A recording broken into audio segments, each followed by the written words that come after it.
Hello students, आप सभी का लक्ष्य करने के प्लेटफॉर्म पर स्वागत है। हम लोग भैया स्टार्ट किए थे सीयूटी यूजी का एक नया बैच, जहां पर हमारी आपकी केमिस्ट्री की क्लास हमने जो है एक लेक्चर प्रोवाइड कर दिया है आपको। आज हमारी आपकी दूसरी क्लास है। तो जैसा कि हमने बताया था कि आपको यहाँ पर हर एक सब्जेक्ट्स यानी कि साइंस के हर एक सब्जेक्ट्स आपको मिलने वाले हैं सीयूटी के, और आप लोग डेली टू डेली जो वीडियो अपलोड हो रहे हैं उसको आप पढ़िए और उसके अकॉर्डिंग अपनी तैयारी को बेहतर बनाइए। तो टाइम को बिना वेस्ट किए क्लास को स्टार्ट करते हैं। जैसा कि हमने आपको केमिस्ट्री फर्स्ट चैप्टर में कल करा दिया था, यहाँ तक द्रव विलयन, ठोस विलयन और जो है ये विलयनों के प्रकार 9 प्रकार होते हैं, ये भी बता दिया था। अब हमको आपको पढ़ना था आगे विलयन की सांद्रता। क्या पढ़ना था भैया? विलयन की सांद्रता, ठीक ना। तो जैसे कि आप लोग क्लास 12th में भी अपने पढ़े हैं, 11th में भी कुछ था ये टॉपिक। विलयन की सांद्रता का मतलब क्या है कि जो विलयन है, विलयन में जो विलय के कण उपस्थित होते हैं वो कितने हैं, ज्यादा है कि कम है, तो ये सब हम लोग इसमें जानते हैं। एग्जैक्ट नहीं पता कर पाते कितना है, पता करने का है तरीका, वो आप एवोगाद्रो संख्या पढ़े होंगे ना, वहां से पता चल जाता है कितने का है, लेकिन हमको आपको वो चीज यहाँ पर नहीं पढ़ना है, ठीक।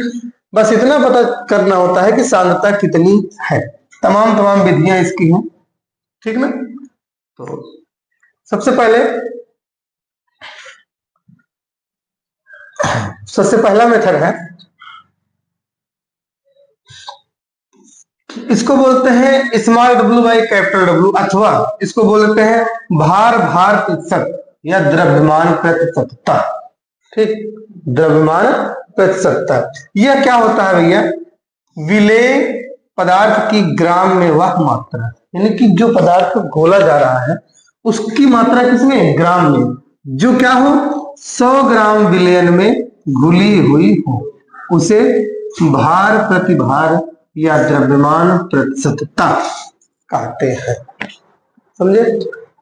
यानी कि भार प्रतिशतता या द्रव्यमान प्रतिशतता small W upon capital W बराबर क्या होगा भैया? पदार्थ का भार, वो भी किसमें? ग्राम में, फिर विलयन का भार ग्राम में गुणे 100। 100 कहां से आया? ये वाला, ठीक है, बात समझ में। तो विलेय पदार्थ की मात्रा कितनी होनी चाहिए वो बता रहा है, यानी कि विलेय पदार्थ की वह मात्रा, यानी कुछ मात्रा होगी जो 100 ग्राम विलयन में घुली हुई हो, ठीक ना। तो उसे क्या बोलेंगे? भार या द्रव्यमान प्रतिशतता बोलेंगे, ठीक ना। तो ये क्या हो गया? विलयन की द्रव्यमान प्रतिशतता हो गई, ठीक। किसी कोई दिक्कत हो आप बता सकते हैं, हम लोग धीरे धीरे एक एक चीजों को सीखते हुए आगे बढ़े, ठीक ना। चला जाए आगे। ये फार्मूले आपको याद होने चाहिए भैया। ये फार्मूले जब तक आपको नहीं याद होंगे तब तक आप समझ लीजिए एग्जाम में क्वालिफाई नहीं कर पाएंगे, ठीक। अब आगे देखिए, अब अगला क्या है? स्मॉल डब्ल्यू बाई वी, अथवा बोल सकते हो भार आयतन प्रतिशतता। क्या भैया? भार प्रति आयतन प्रतिशतता, ठीक ना।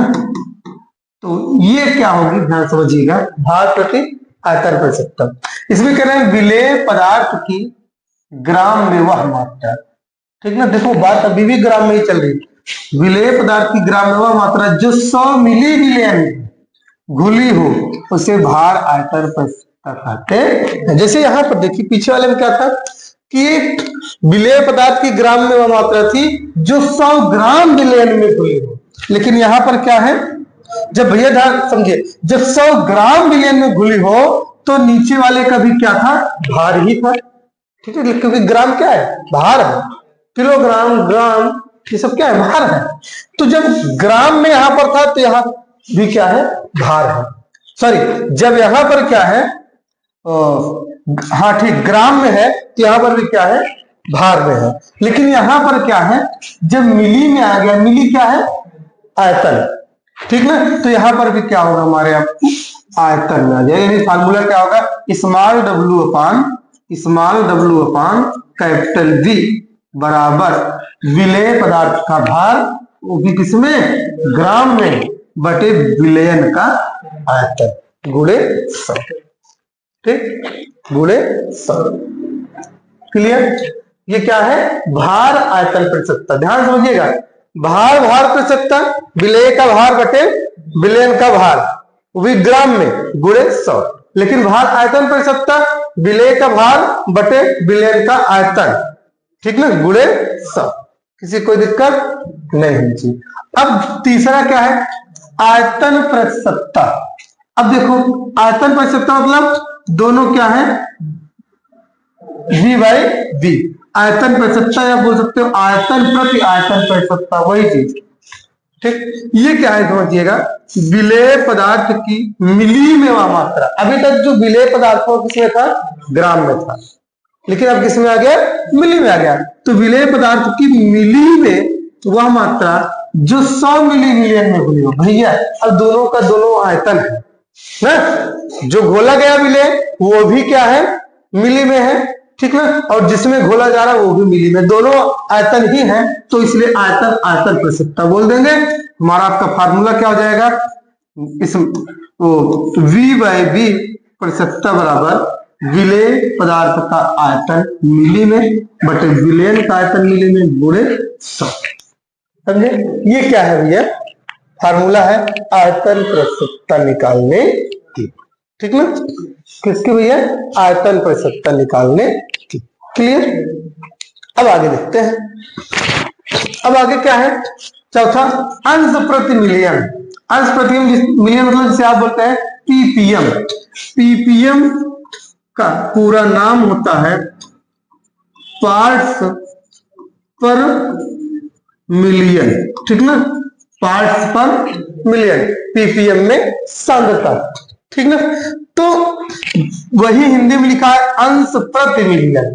ठीक ना, अंश मतलब पार्ट प्रति मिलियन। ठीक, तो कंफ्यूज मत होइएगा। अब आगे देखिए क्या करा, किसी विलयन के 1 मिलियन, किसी विलयन के 1 मिलियन, 1 मिलियन मतलब 10 लाख ग्राम में उपस्थित विलेय की ग्राम में मात्रा को विलयन की पीपीएम में सांद्रता कहते हैं। ध्यान समझिएगा, कोई विलयन है, ठीक ना, उस विलयन के 1 मिलियन ग्राम में, यानी कि कोई विलयन है उसका कितना मात्रा है, 1 मिलियन ग्राम। उस 1 मिलियन ग्राम में जो विलेय पदार्थ मिलाया गया है वो भी ग्राम में होना चाहिए। ठीक ना, और जो विलेय पदार्थ मिलाया जा रहा है, जितना मिलाया जाएगा उसी बोलेंगे पार्ट्स पर मिलियन। देखो रखना नहीं, मिलियन में मिलाया जा रहा है तो उस मिलियन का वो पार्ट हुआ, तो क्या हो जाएगा, पार्ट्स पर मिलियन, पार्ट्स पर मिलियन। क्लियर, किसी कोई दिक्कत नहीं। अभी फार्मूला क्या आ जाएगा, वही पीपीएम में सांद्रता बराबर विलेय का भार ग्राम में बटे विलयन का भार ग्राम में, यहां वही 10 की घात 6 यानी कि 10 लाख हो गया। नोट करिए फार्मूला।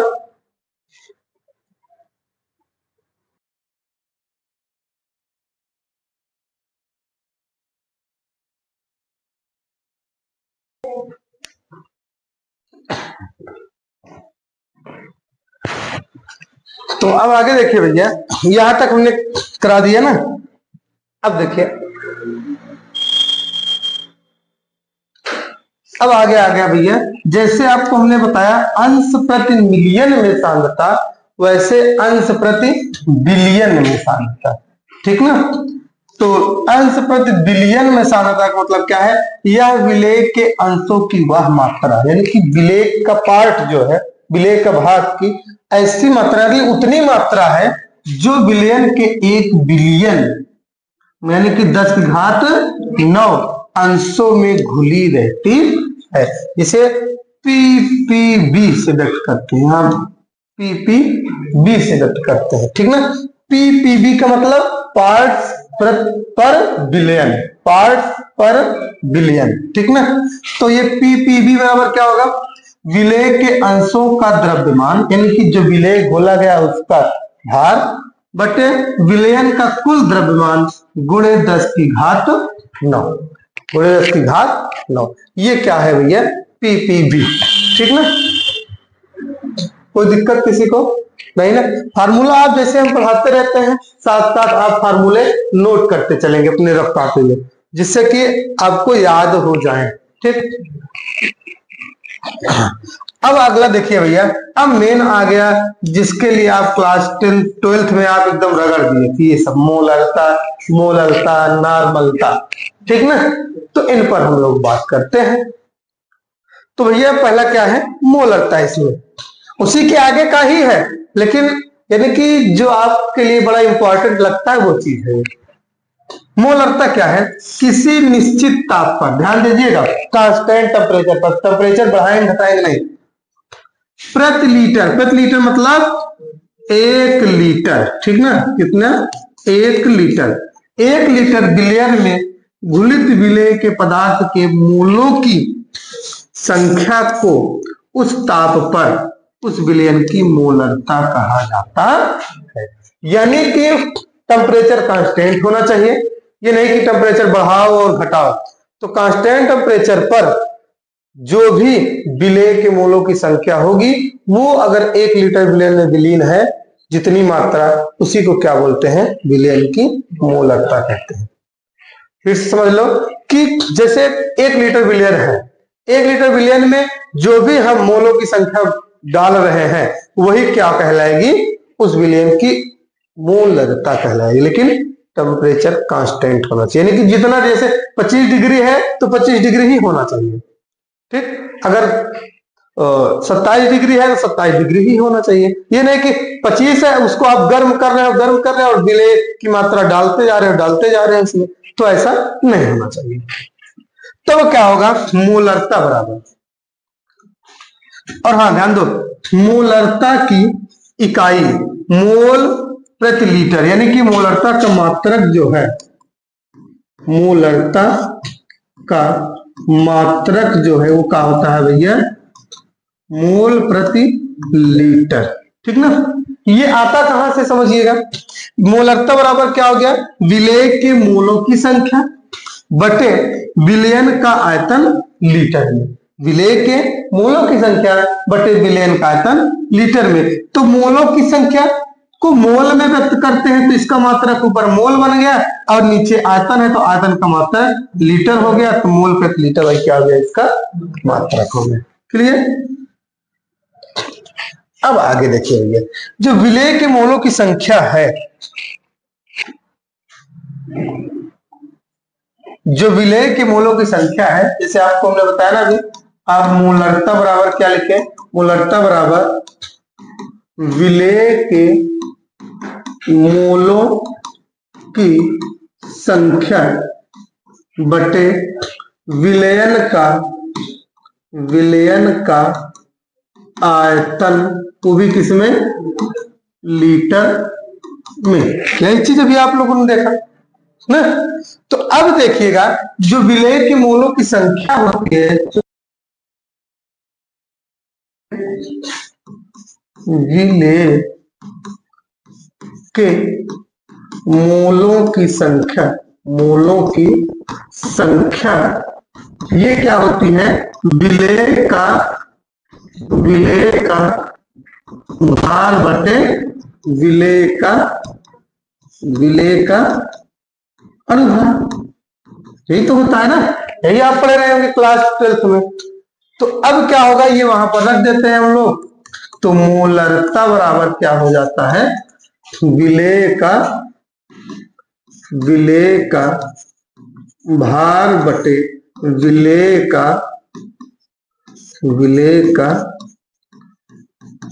अणुभार। विलेय का भार बटे विलेय का अणुभार पूरे का बटा विलयन का आयतन लीटर में। विलयन का आयतन वो भी किसमें? लीटर में। ठीक है? ये मेन फार्मूला हो जाता है। इसको सिंबल से व्यक्त करते हैं, तो मोलरता बराबर क्या हो जाएगा? विलेय का भार को स्मॉल w और विलेय के अणुभार को स्मॉल m, और आयतन किसमें? लीटर में, ठीक ना, यानी कि V। तो मोलरता बराबर क्या हो जाएगा, इसका अगर बटे 1 मान ले तो 1 ऊपर जाएगा, तो small w upon small m गुणे V, ठीक, ये हो जाएगा मोलरता। यही चीज यहाँ पर लिखा हुआ है, ये देखिए small w upon small m गुणे 1 अपान V, ठीक, वही चीज है, चाहे यहाँ लिख दें ऐसे चाहे ऐसे लिख दें, गुणे 1 अपान V, बात वही, ठीक। बताओ किसी कोई दिक्कत नहीं ना, अगर कोई समस्या है तो आप बेहिचक पूछ सकते हैं। ये सब आप लोग क्लास 12th में एकदम अच्छे से पढ़े रहे होंगे, नहीं पढ़े थे तो हम तो आपको पढ़ा ही रहे हैं। चले आगे, अब आगे देखिए मोललता क्या है। भैया मोललता क्या है, ये ध्यान से समझने की कोशिश करते हैं हम लोग। मोललता क्या कर रहा है, विलायक के 1000 ग्राम या बोल सकते हैं 1 किलोग्राम, आप यही पढ़े रहे हैं क्लास 12th में कि 1 किलोग्राम विलायक में घुलित विलेय या विलीन विलेय के मोलों की संख्या को विलयन की मोललता कहा जाता है, ठीक।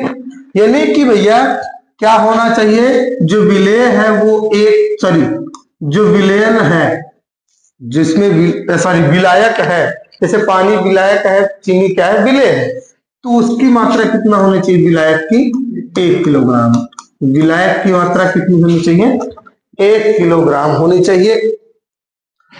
और उसमें जो विलेय हम लोग घोल रहे हैं उसकी जितनी भी मात्रा होगी वही उसकी क्या कहलाएगी, मोललता कहलाएगी, वो भी किसमें, मोलों में, ठीक ना, वही बात कर रहे हैं, मोलों की संख्या। तो अब ध्यान देखिएगा, मोललता की इकाई यानी कि मोललता का मात्रक क्या होता है, मोल प्रति किग्रा, ये इनवर्स लगा है ना, मोल इंटू किग्रा इनवर्स, ठीक ना, ऊपर जाएगा तो इनवर्स हो जाएगा, नीचे रहेगा तो प्रत्येक जाएगा।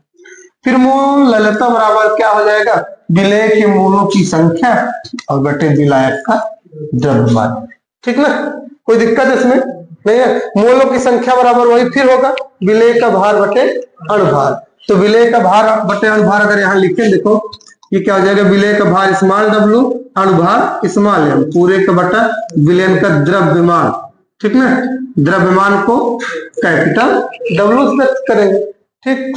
तो इसको जब पलटेंगे तो small w upon small m, इसको बटे 1 मान लेंगे तो 1 अपान कैपिटल W, क्लियर, किसी कोई दिक्कत नहीं होना चाहिए।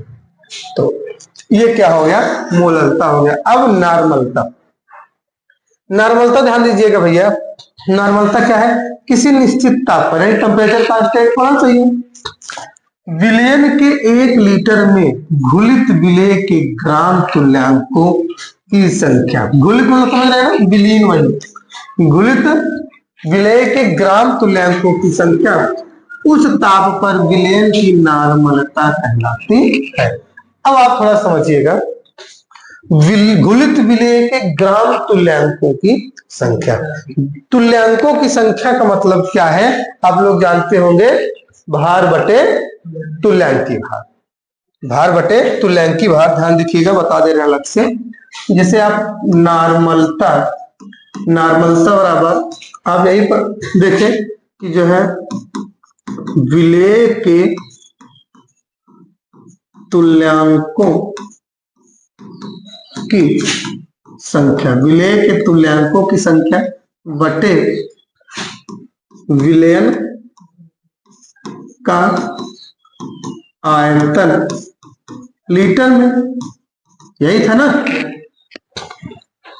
विलयन का आयतन लीटर में।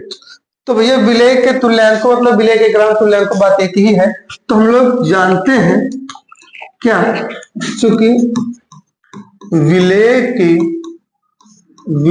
के तुल्यांकों की संख्या, विलेय के तुल्यांकों की संख्या बराबर क्या होता है, विलेय का भार बटे विलेय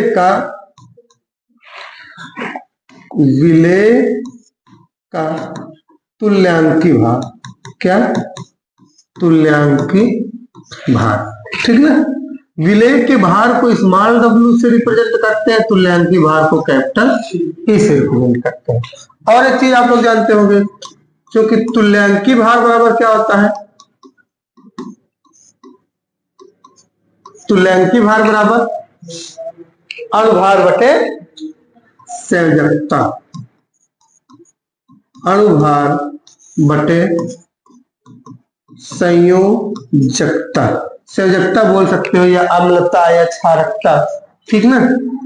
चाहे वो अम्लता हो सकती है या क्षारकता हो सकती है। अम्लता, क्षारकता, संयोजकता मतलब समझ रहे हो? जैसे NaCl है तो इसको तोड़ेंगे तो ये Na प्लस और Cl माइनस है, तो इनकी संयोजकता कितनी है? 1। जैसे मान लो कि Na2CO3 है, इसको तोड़ेंगे तो 2Na प्लस और CO3, तो यहाँ पर क्या है? 2 प्लस 2 माइनस है। ये सभी चीजें हमको आपको ध्यान देना हो, ठीक। तो अब इसको जब वहां ले जाएंगे, रखेंगे, तो नॉर्मलता पेन से रिप्रेजेंट करते हैं, तो भैया n बराबर क्या हो जाएगा? तुल्यांकों की संख्या के स्थान पर स्मॉल w अपान कैपिटल E, पूरे का पान विलयन का आयतन यानी कि v। अब ध्यान दीजिएगा, स्मॉल n बराबर स्मॉल w अपान, ये हमारा आपका तुल्यांकी भार जो है E बराबर क्या है? अणुभार यानी कि स्मॉल m अपान संयोजकता या अम्लता क्षारकता की स्मॉल n से रिप्रेजेंट करते हैं। तो भैया E के स्थान पे क्या हो जाएगा? स्मॉल m अपान स्मॉल n, पूरे का पान v, ठीक ना। कोई दिक्कत? तो भैया n बराबर क्या हो जाएगा? जब इसको पलटेंगे, ध्यान दीजिएगा, इसका बटे 1 हो जाएगा, पलटेंगे तो small w upon small m अपान स्मॉल n गुणे 1 अपान v, ये होगा। फिर उसके बाद देखो ध्यान से, capital N is equal to small n ऊपर पलट के जाएगा तो small n into small w upon small m गुणे 1 अपान v, ये क्या हो गया? फार्मूला फाइनल हो गया। बोलिए, किसी कोई समस्या नहीं होनी चाहिए ना। ये आप लोग आराम से, ये क्लास 12 वाले भी पढ़ सकते हैं और CUT वालों के लिए तो बैच स्पेशल है ये है।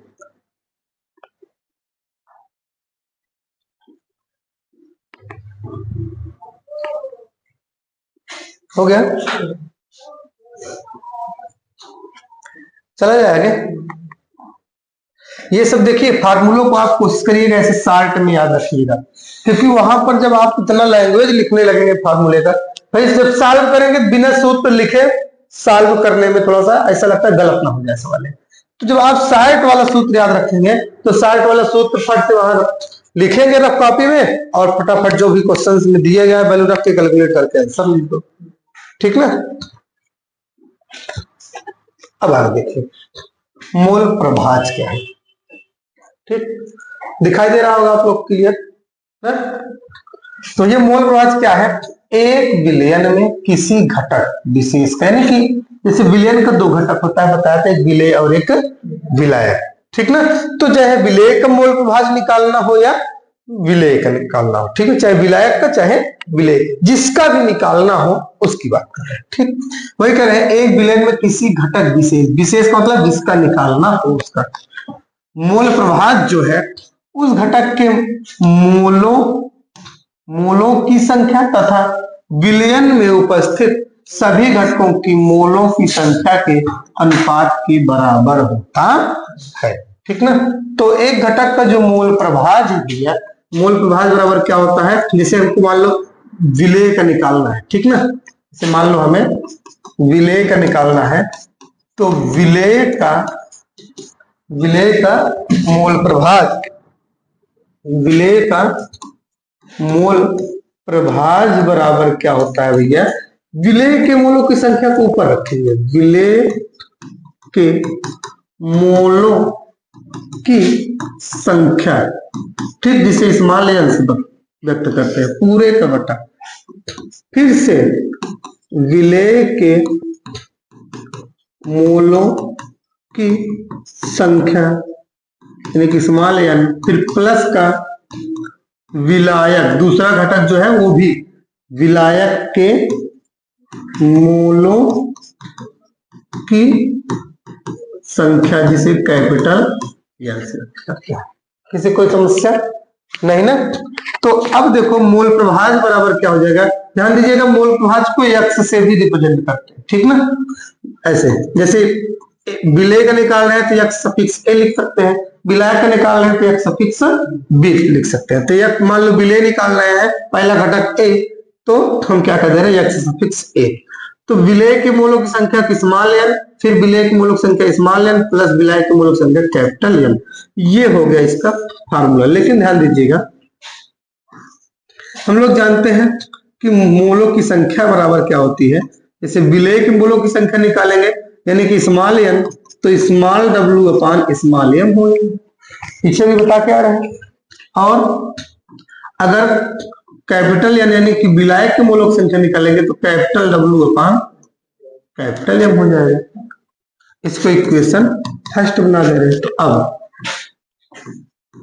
अब ध्यान दो, एक्स सफिक्स ए बराबर स्मॉल एन के स्थान पर क्या होगा, small W upon small M, पूरे का पान फिर small M, sorry small N के स्थान पर small W upon small M plus capital W upon capital M.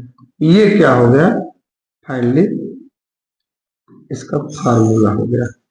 ठीक, आपको यही शार्ट फॉर्म का याद रखना है, जिससे कि जो भी दिया हो क्वेश्चन में तुरंत फटाफट रख करके कैलकुलेट कर दो। और ध्यान दीजिएगा, अगर जैसे यही विलायक का निकालना होगा तो ये जो विलायक वाला है ये मोलों की संख्या ऊपर होगी, बाकी नीचे वाला सेम होगा। नीचे वाला चाहे विलायक का हो चाहे विलय का। एक नोट पॉइंट और याद रखिएगा, यहाँ दिखाई दे रहा होगा, नोट पॉइंट आपको बताते हैं। नोट पॉइंट ध्यान दो, जैसे जो मोल प्रभाज है, कोई भी विलयन हो, किसी भी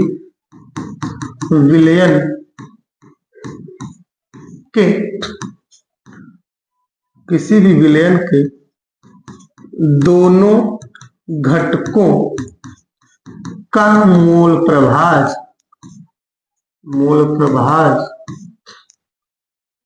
घटकों का मोल प्रभाज, या ऐसा लिख सकते हैं घटकों के मोल प्रभाज का योग 1 होता है। क्या होता है, 1 होता है। ठीक, ये चीज आप लोग पढ़े रहे होंगे क्लास 12 में। इसका फायदा ये है, जैसे आपसे कभी कभी एक ही क्वेश्चन में दोनों घटक का मोल प्रभाज पूछ लिया और आप अगर एक बार फार्मूला लगाए कैलकुलेट किए विलय का मोल प्रभाज, फिर आप फार्मूला लगाए कैलकुलेट कर रहे हैं विलायक का मोल प्रभाज, अब तो टाइम ज्यादा होगा। हमको आपको टाइम बचाना है, क्योंकि जितना क्वेश्चन लगभग उतने मिनट टाइम हमारे आपके पास, 2-4-5 मिनट का फर्क है, उतना तो समझने में ही क्वेश्चन को चला जाता है। सबसे बड़ी बात है सीयूटी में टाइम वाला क्वेश्चन, आपको सब आते रहेंगे, आप चाहे तो सब कर सकते हैं, लेकिन कितना टाइम के अंदर कर पा रहे हैं वो मायने रखता है। ठीक, तो भैया एक का मोल प्रभाज आप निकालेंगे, जैसे विलय का निकाल ले। अब दोनों का योग कितना होता है, 1 होता है। यानी कि ये हम कहना चाह रहे हैं, अर्थात जैसे विलय का मोल प्रभाज यानी कि एक्स सफिक्स ए प्लस विलायक का मोल प्रभाज यानी कि एक्स सफिक्स बी बराबर 1। यानी कि भैया एक्स सफिक्स ए प्लस का एक्स सफिक्स बी बराबर 1। ये क्या है, फार्मूला बन गया हमारा आपका। अब जैसे आपको विलय का मोल प्रभाज हम निकाल लिए, कैलकुलेट कर लिए, तो रख करके इधर ले जाएंगे, वन में से घटा देंगे, हमको विलायक का मोल प्रभाज मिल गया। समझ गए ना? तो ये बड़ा इंपॉर्टेंट है, आप लोग इसको माइंड में बना के चलिए। अब देखिए विलेयता क्या है। ठीक। और हाँ, एक चीज आप माइंड में देख मैंने की फिक्स कर लीजिए, जैसे आपने पढ़ा भी मोललता, मोलरता, नॉर्मलता, मोल प्रभाज, इन 4 टॉपिक में से एक क्वेश्चन आपको पक्का मिल जाएगा, एक क्वेश्चन आपको पक्का मिल जाएंगे। और वो भी जो भी क्वेश्चन होगा इजी ही होगा। ध्यान दो, सीयूटी में ज्यादातर क्वेश्चंस ऐसे आते हैं कि आपको ज्यादा कैलकुलेशन में नहीं फंसाएगा। ठीक, बस आप समझ गए क्वेश्चन को तो रखो, फट से कैलकुलेट हो जाएगा। ठीक, तो आपको अच्छे से करना है, बात समझ में आ रही है। और ध्यान दीजिएगा, जैसे क्वेश्चन वगैरह जब आप करिएगा, अगर आपको लग रहा है कि ये न्यूमेरिकल टाइप का टाइम ज्यादा लग सकता है, तो आप पहले जिसमें आप देख करके ही आंसर बता दो, उसमें आप करिए। जैसे कुछ क्वेश्चंस आपको मिलेंगे, जैसे आईपीएससी वाले मिल जाएंगे, या समवायता वगैरह बताने को मिल जाएगा, आगे पढ़ाएंगे। तो उसमें अगर आप कर पा रहे हैं जल्दी से तो उसको कर दीजिए। ये वाला जो है मार्क फॉर रिव्यू का ऑप्शन होता है, उसको करके छोड़ दीजिएगा, फिर से आप आकर के कर सकते हैं। क्योंकि अगर आप एक क्वेश्चन में 2 मिनट 3 मिनट 4 मिनट लगा दिए तो बाकी क्वेश्चन कब करेंगे। ठीक, और आप ध्यान दीजिएगा, आगे हम बताएंगे क्या कैसे रैंक जाने वाली है। यानी कि जैसे आप लगभग 50 क्वेश्चन हैं, प्रत्येक क्वेश्चन 5 नंबर का है, 250 बन रहा है, तो आपको करने हैं लगभग 40। कितने क्वेश्चन करने हैं? 40। 5 नंबर यानी 5 चौक 20, 200 का ये बनेगा। तो अगर आप एक नंबर यानी कि एक क्वेश्चन गलत करते हैं, ध्यान दीजिएगा, तो एक नंबर आपको कट जाएगा। एक क्वेश्चन गलत करेंगे तो नंबर कट जाएगा, और एक क्वेश्चन सही करेंगे तो 5 नंबर बन जाएगा। ठीक, तो अब ध्यान दीजिए आप हमारी बात को। जैसे इसमें अगर आप ज्यादा ना करो, 30 क्वेश्चन ही सही कर दो। कितना? 30 क्वेश्चन। ठीक, अगर आप 30 क्वेश्चन सही कर देते हैं तो 30 गुणे 5, 5 3 15, 150 ही हो। ठीक, ऐसे जो है 30 कर दिए आप तीनों में, फिजिक्स केमिस्ट्री मैथ या फिजिक्स केमिस्ट्री बायोलॉजी, तो 150 मिल जाएंगे। ऐड कर देंगे, 5 5 10, 5 15, 450। बहुत आराम से 450 नंबर में, चाहे आप बीएचयू लें चाहे डीयू लें, ये सब मिल जाएगा। लेकिन हाँ, 40 में 30 करो सही। ठीक, बातें आ रही समझ में ना। बाकी क्या कैसे अभी तक कट ऑफ गया है सीईटी का, ये हम आपको बताएंगे। ठीक,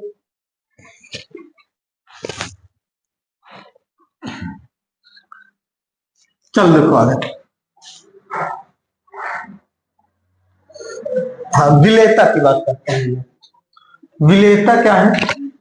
जैसे किसी विलायक की एक निश्चित मात्रा में निश्चित तापमान, यानी कि कोई भी विलायक है उसकी निश्चित मात्रा, जैसे मान लो पानी है तो 1 लीटर है तो 1 लीटर ही रहे।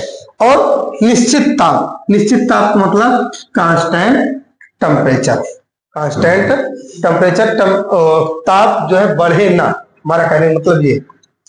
तो निश्चित ताप पर किसी विलेय पदार्थ की, यानी कि जो पदार्थ घोला जा रहा है उसके बाद किसी विलेय पदार्थ की एक निश्चित मात्रा ही विलीन हो सकती है। विलेयता का मतलब यही, यानी कि जैसे मान लो 1 लीटर पानी है तो आप उसमें चीनी को घोल रहे हैं तो एक ऐसी स्थिति आएगी वो घुलना बंद हो जाएगी। जब घुलना बंद हो जाएगी तो वही उस विलेन की क्या होगी, यानी पानी की क्या होगी, विलेयता होगी। समझे? लेकिन हाँ, टेम्परेचर कांस्टेंट, चलिए पता लगा आप गर्म करते जा रहे हैं, घुल रहे हैं, गर्म कर रहे हैं, घोल रहे हैं तो और ज्यादा घुल जाएगी। ठीक, अब आगे देखो। अतः किसी पदार्थ की वह अधिकतम मात्रा, वही बात, जो निश्चित ताप पर 100 ग्राम विलायक में घुल जाती है, उस पदार्थ की विलेयता कहलाते हैं। ठीक, वही बात है। अब देखें आप हेनरी का नियम। हेनरी का नियम क्या है भैया? ध्यान दीजिएगा, ये थोड़ा सा ऐसा भी हो सकता है जो हम पढ़ा रहे हैं कि आपके 12th वाले सिलेबस से आगे पीछे हो हेडिंग। ठीक, कंफ्यूज मत होइएगा। हेनरी का नियम क्या है? इस नियम के अनुसार स्थिर ताप पर किसी गैस की द्रव में विलेयता गैस के दाब के समानुपाती होती है। अर्थात जैसे विलेयता स्मॉल एम हम कह रहे हैं, ठीक ना, तो ये क्या होगी? समानुपाती होगी उसके दाब। दाब मतलब प्रेशर पी के समानुपाती। अब दाब के समानुपाती हुई, ये समानुपाती वाला सिंबल हटेगा तो कांस्टेंट के आ जाएगा। ठीक, अच्छा हाँ, क्या चीज? हाँ देखो, के सफिक्स के भी बोलते हैं, और जो आप लोग 12th में पढ़े होंगे के सफिक्स भी होगा। हेनरी कांस्टेंट, कोई दिक्कत नहीं। ठीक, कांस्टेंट तो कांस्टेंट। अब देखो यम क्या है? घुली हुई गैस की मात्रा। ठीक, वो भी मोल में, यानी मोल फ्रैक्शन में, मोल में, इसलिए यम यहां दिखाया गया। पी क्या है? साम्य पर गैस का दाब। के क्या है? समानुपाती स्थिरांक। ठीक ना, के समानुपाती स्थिरांक है। अगर वही के सफिक्स एच यूज करें तो हेनरी स्थिरांक हो जाएगा। के सफिक्स एच क्या हो जाएगा? हेनरी स्थिरांक। ध्यान दीजिएगा, यहां से क्वेश्चन आता है। अभी हम जब अगला हमारा आपका लेक्चर होगा तो वहां पर क्वेश्चंस पूरा सॉल्व कराएंगे। तो आप जिस तरह से थ्योरी को पढ़ रहे हैं उस तरह से क्वेश्चंस वाले लेक्चर में जरूर आइएगा, नहीं तो फिर मजा नहीं आएगा। अब देखिए ठोस विलयन क्या। ठोस विलयन क्या होता है? ये आपके 12th में नहीं रहा होगा, कुछ नया है इसमें। दो या दो से अधिक ठोसों के समांगी मिश्रण को ठोस विलयन कहते हैं। दो या दो से अधिक ठोसों के समांगी मिश्रण को क्या कहते हैं भैया? ठोस विलयन कहते हैं। अब देखिएगा, ये निम्नलिखित दो प्रकार के होते हैं। एक क्या है? प्रतिस्थापी ठोस विलयन, यानी कि यदि किसी ठोस पदार्थ के क्रिस्टल जालक में उपस्थित अवयवी कणों का प्रतिस्थापन समान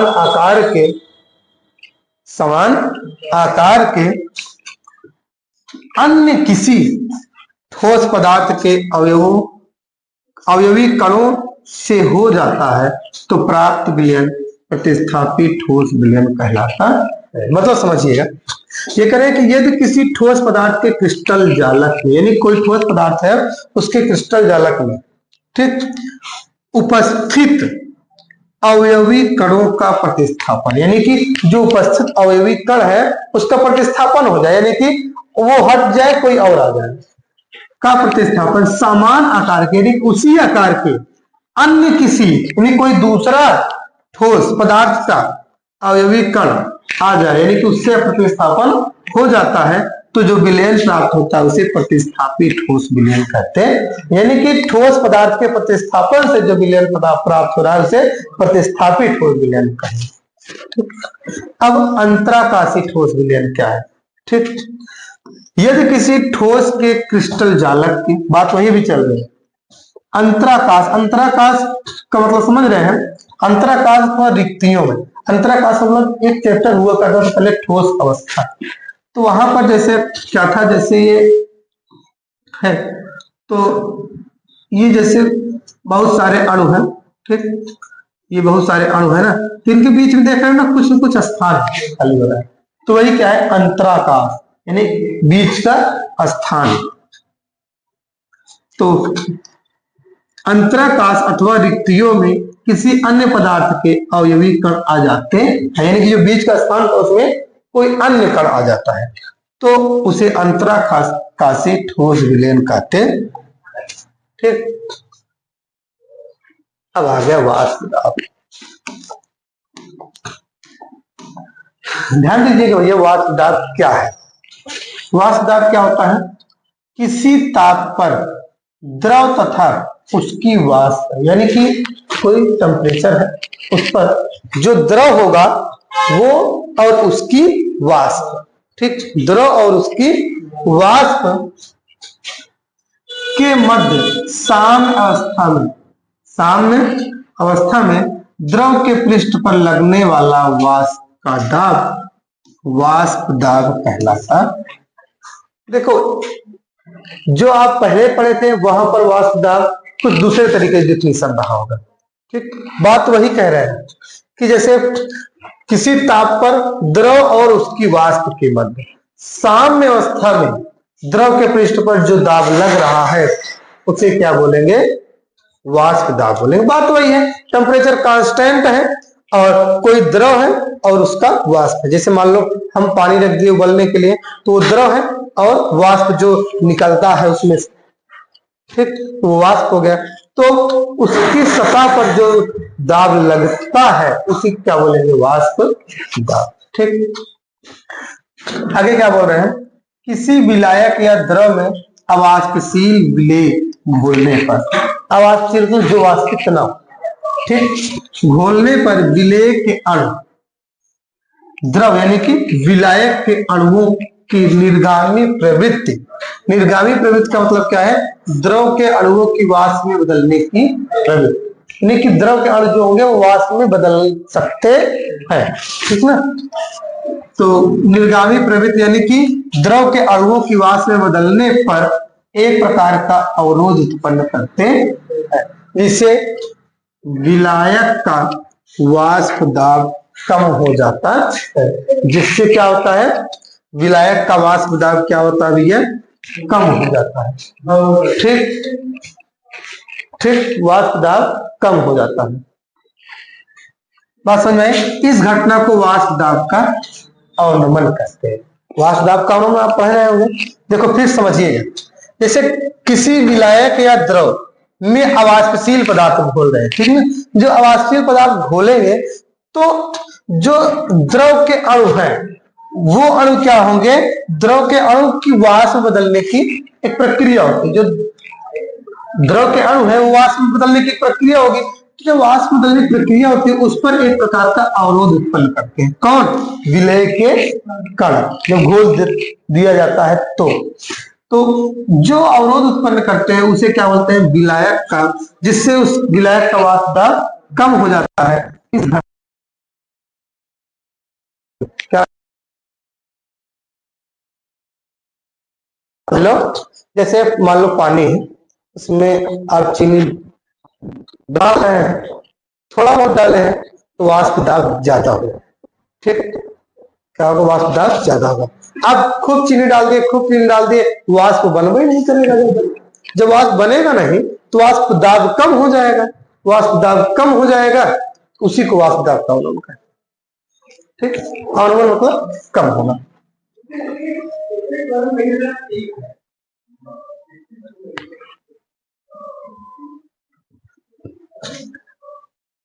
अब देखिए भैया, राउल्ट का नियम क्या है? राउल्ट का नियम क्या है भैया? ध्यान समझिएगा। इस नियमानुसार ये क्या कह रहे हैं? किसी दिए गए ताप पर, किसी भी ताप पर विलयन के किसी घटक का आंशिक वाष्प दाब, किसी एक घटक का आंशिक वाष्प दाब इसके मोल प्रभाज तथा शुद्ध अवस्था में इस घटक के वाष्प दाब के गुणनफल के बराबर होता है। अगर हम मान लें कि अतः वाष्पशील द्रवों के एक विलयन, वाष्पशील द्रव है उसके एक विलयन में एक निश्चित ताप पर यानी कि एक फिक्स टेम्परेचर पर प्रत्येक घटक का आंशिक दाब P सफिक्स A 0। आंशिक दाब क्या है? आंशिक दाब, आंशिक दाब P सफिक्स A 0, ठीक है, पहले एक घटक का। ठीक, फिर तथा P सफिक्स B 0, यानी कि ये क्या है? पहले घटक, पहले घटक क्या बोल सकते हो? A का आंशिक दाब, फिर B का आंशिक दाब। B का आंशिक दाब क्या होगा? P suffix B 0। ठीक, तो आगे क्या बोल रहे हैं? उस घटक के शुद्ध अवस्था में वाष्प दाब, शुद्ध अवस्था में वाष्प दाब तथा विलयन में उसके मोल प्रभाज यक्स सफिक्स A और यक्स सफिक्स B, यानी A का मोल प्रभाज, A का मोल प्रभाज हमने बताया था यक्स सफिक्स A से व्यक्त करेंगे, या इसको कुछ लोग काई बोलते हैं, ऐसे ऐसे काई से रिप्रेजेंट कर लेते। देखो हमारा आपका तरीका है रिप्रेजेंट करने का बस। ठीक, तो यह सफिक्स ए बोल दिए। फिर बी का मोल प्रभाज, बी का मोल प्रभाज कितना है, यक्स सफिक्स बी, तो इसके गुणनफल के बराबर होता है, यानी कि पी सफिक्स एस बराबर क्या होगा, पहले घटक यानी कि पी सफिक्स ए 0, इसका आंशिक दाब और इसका मोल प्रभाज यक्स सफिक्स ए, फिर plus P suffix 0, P suffix B 0 into X suffix B, यही क्या है राउल्ट का नियम। ठीक ना, जहां पी सफिक्स एस क्या है, जहां पी सफिक्स एस क्या है, विलयन का कुल वाष्प दाब, क्या भैया, विलयन का कुल वाष्प दाब। ठीक ना, कोई समस्या किसी को नहीं होनी चाहिए, नोट करिए।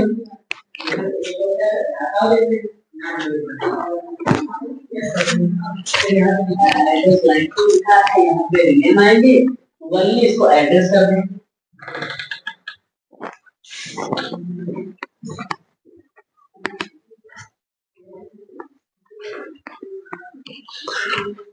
किसी कोई समस्या है भैया, बोलिए, नहीं ना, आगे चले। तो ये आप लोग याद रखिएगा, सिंपल सा क्या है, क्या लैंग्वेज थी उसको आप बोल जाओ। राउल्ट का नियम क्या है, विलयन में उपस्थित किसी एक घटक का आंशिक दाब और मोल प्रभाज का गुणनफल और दूसरे घटक के आंशिक दाब और मोल प्रभाज के गुणनफल दोनों के योग के बराबर होता है, क्या, पूरे विलयन का कुल वाष्प दाब। यही क्या है राउल्ट का नियम। फार्मूले से आप अपनी लैंग्वेज बना सकते हैं।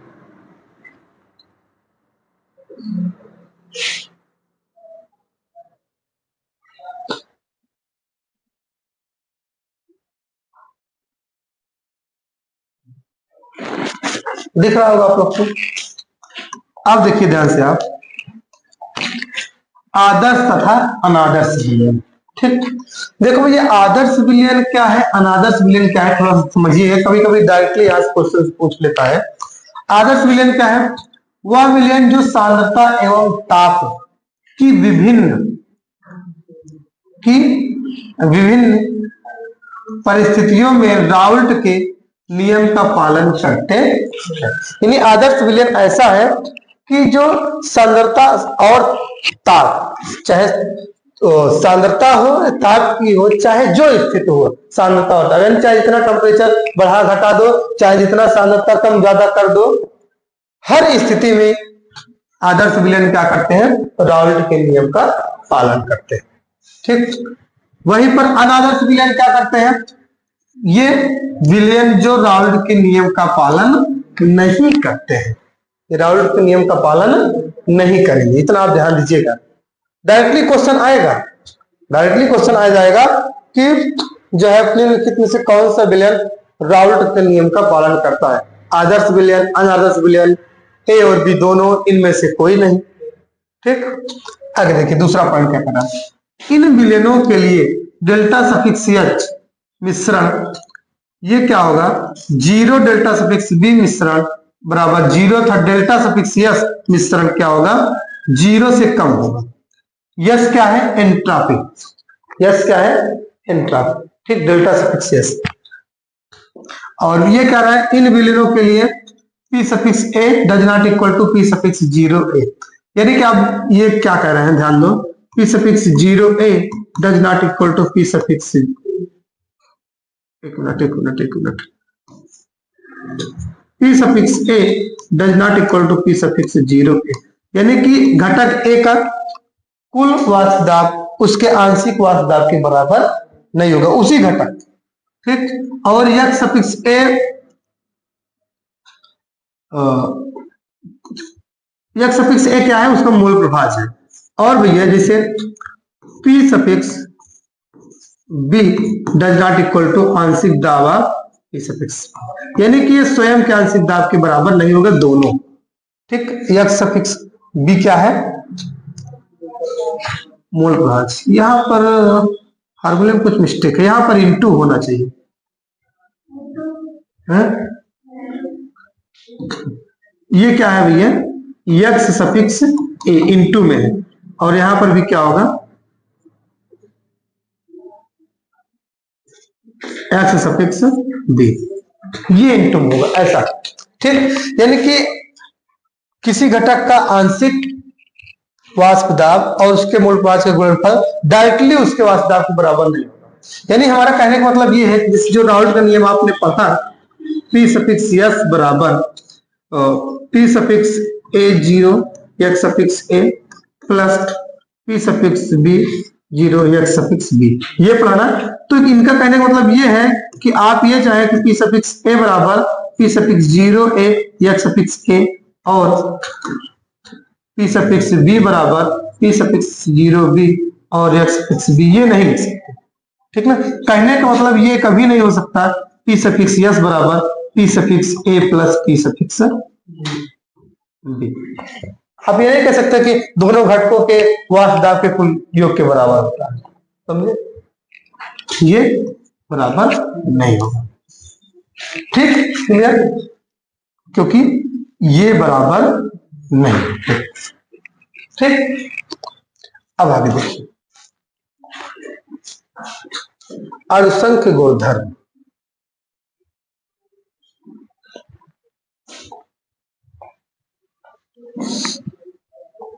अणुसंख्य गुणधर्म क्या है भैया, समझिएगा। अणुसंख्य गुणधर्म या अणुसंख्य गुण आप लोग पढ़े रहे होंगे क्लास 12th में। अणुसंख्य गुणधर्म क्या है, विलयनों के वे गुणधर्म, यानी कि विलयनों के वे गुण जो विलायक की एक निश्चित मात्रा में उपस्थित विलेय के कणों की संख्या पर निर्भर करते हैं। यानी कि ऐसे गुण जो विलायक में उपस्थित विलेय की कणों की संख्या पर निर्भर करें, उन गुणों को अणुसंख्य गुण कहते हैं। ठीक, सिंपल सा मतलब है कि जो गुणों की विलेय के कणों की संख्या पर निर्भर करेगा उसे अणुसंख्य गुण बोलेंगे। ठीक, आगे देखते हैं। परंतु विलेय की रासायनिक प्रकृति पर निर्भर नहीं करते। ठीक, वे क्या कहलाते हैं, अणुसंख्य गुणधर्म कहलाते हैं। आगे क्या बोल रहा है, अणुसंख्य गुणधर्म आयनों की संख्या के समानुपाती। ठीक, अणुसंख्य गुणधर्म क्या होगा, आयन की संख्या के समानुपाती होगा। फिर आगे क्या बोल रहा है, विलयनों के महत्वपूर्ण अणुसंख्य गुणधर्म निम्न है।